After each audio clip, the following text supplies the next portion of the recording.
अस्सलाम वालेकुम, मैं हूं तहरीम और आप देख रहे हैं इफ्तार की रौनकें। रहमत के अशरे का आज 7वां दिन, यानी कि 7वां रोज़ा। 7 दिन गुजर चुके हैं, हम पे रहमत की बारिशें हैं। वो तमाम रहमतें जो अल्लाह की तरफ से हम पे बरसाई जाती हैं। और अल्लाह हमसे क्या मांगता है? सिर्फ़ अपनी इबादत, और ये वो इबादत जो सिर्फ़ और सिर्फ अल्लाह पाक के लिए है।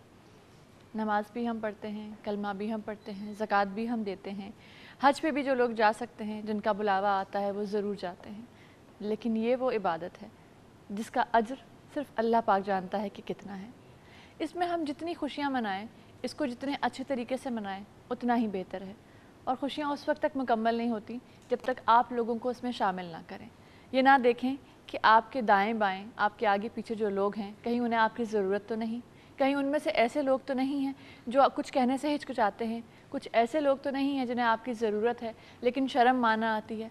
वो नहीं चाहते कि उनकी जो कसम पुरसी है या जो उनके बुरे हालात हैं वो किसी तक पहुँचें, या कहीं उन्हें आपसे इनकार ना मिल जाए।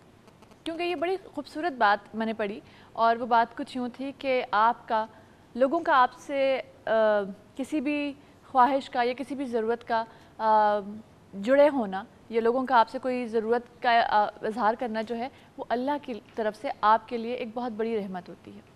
हम अपने प्रोग्राम में एक ऐसे साहब को शामिल करने जा रहे हैं जिन्हें आप रोज़ाना देखते हैं, बहुत चाहते हैं, बहुत पसंद करते हैं, और वो हमारे इस प्रोग्राम का हिस्सा हैं। लेट्स वेलकम आगा अब्दुल गफ्फार साहब। अस्सलाम वालेकुम। अस्सलाम वालेकुम। वालेकुम सलाम। कहाँ थे आप? आज आप ट्रैफिक के साथ कुछ जूझ रहे थे। कभी कभी ऐसा भी होता है। आप बहुत अच्छी बातें कर रही हैं। मुझे बहुत अच्छा लग रहा है कि लोगों को ये बात कहना कि जी अपनी खुशियों में उन लोगों को शरीक करना जो खुशियों में बहुत ज़्यादा अपने पैसों के हवाले से, अपने वसाइल के हवाले से शरीक नहीं हो सकते। बेशक, और ये बहुत ज़रूरी भी होता है।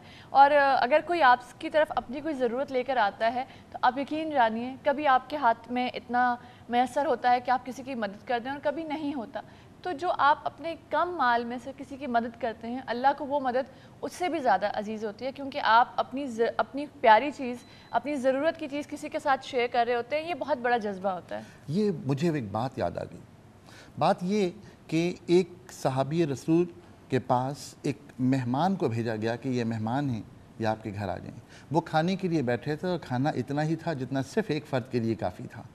आपने चिराग बुझा दिया और खाना खाते रहे, मेहमान को खिलाते रहे। जब खाना ख़त्म हो गया तो पता चला कि मेहमान ने खाना खा लिया और मेज़बान भूखा रहा। उसने अंधेरा इसलिए कर दिया था कि मेहमान को पता न चले। और जब अगले दिन वो साहबी रसूल नबी करीम सल्लल्लाहु अलैहि वसल्लम के पास पहुँचे तो आपने फरमाया कि तुम्हारा वो रात का अमल मेरे रब को बहुत पसंद आया। यानी यही वो बात है कि जिसमें आप अपने आप को सेक्रीफाइस करके अपने मेहमान को, अपने किसी एक दूसरे शख्स को आप ओब्लाइज करते हैं। वो ओब्लाइज करना दरअसल अल्लाह के बंदे को ओब्लाइज करना है। और मैं हमेशा कहता हूँ कि एक बच्चे को अगर आप नफ़रत करते हैं तो उसकी माँ कभी आपसे मोहब्बत नहीं कर सकती। एक बंदे से अगर आप नफ़रत करते हैं तो उसका रब आपसे मोहब्बत कभी नहीं कर सकता। बहुत खूबसूरत बात है। आइए बैठते हैं अपने सोफ़ों की तरफ, बढ़ते हैं अपने सोफ़ों की तरफ। अच्छा, एक चीज़ और आगा साहब बड़ी इम्पॉर्टेंट है, वो ये कि अक्सर हम इंसान जो हैं थोड़ा सा झुंझला जाते हैं, हम थोड़ा सा परेशान हो जाते हैं अगर हमसे एक के बाद दूसरी चीज़ का तकाजा किया जाए, जबकि हम खुद ये चाहते हैं कि हम जो चीज़ मांग रहे हैं या जो हम जिस चीज़ की ख्वाहिश कर रहे हैं वो फ़ौरन से पूरी हो जाए। तो अगर कोई शख्स आपकी तरफ बार बार आता है तो आप कोशिश ये कीजिए कि अगर आप उसकी कोई ज़रूरत पूरी कर सकते हैं तो आप उसे ज़रूर पूरा करें। और जहाँ तक रही बात सदका करने की या खैरात करने की, तो ऐसा हरगिज़ नहीं है कि वो लोग जो साहिब हैसियत हैं या जो लोग मालदार हैं सिर्फ वही सदका करके अल्लाह की नज़रों में प्यारे हो सकते हैं या अल्लाह की नज़रों में उन लोगों में शामिल हो सकते हैं जिन्हें अल्लाह पसंद करता है या प्यार करता है।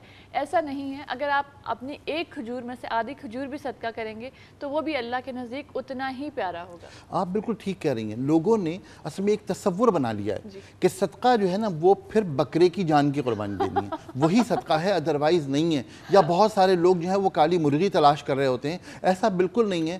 بہت پیاری بات، بہت خوبصورت بات تحریم نے کہی کہ اگر آپ اپنی کھجور میں سے آدھی کھجور بھی دے دیتے ہیں تو وہ بھی صدقہ ہے اور وہ بہت بڑی نعمت ہے. اور شاید اللہ کے نزدیک وہی عمل پسندیدہ ہو جیسے غزوہ احزاب میں، غزوہ خندق میں، جب نبی کریم صلی اللہ علیہ وآلہ وسلم نے صحابہ اکرام سے فرمایا کہ جی لاؤ کیا کیا تم ڈونیشن دیتے ہو، مال دیتے ہو. تمام لوگوں نے مال دیا.